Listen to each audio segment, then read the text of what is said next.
up to a limited point, the beverage board would let the saloons have what they called free lunch.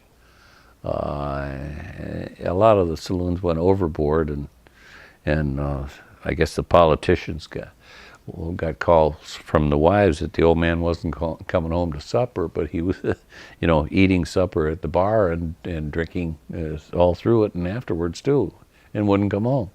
So they restricted the amount of food that could be given away at the bars.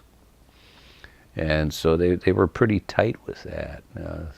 But so my dad chose to serve cheese and crackers.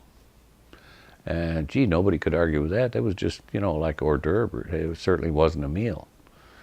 And he had saltine crackers always. But and he'd put a big tray of them on there, and in the middle he'd have this white cheese. The cheese he selected he found up in Canada, somewhere in Ontario.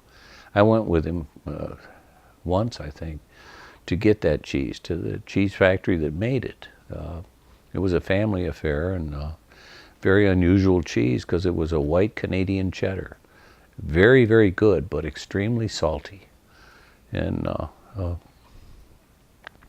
I figured it out many years later that, that was the cheese my dad selected because it was so salty it made the guys drink more beer. And that was the point of it all.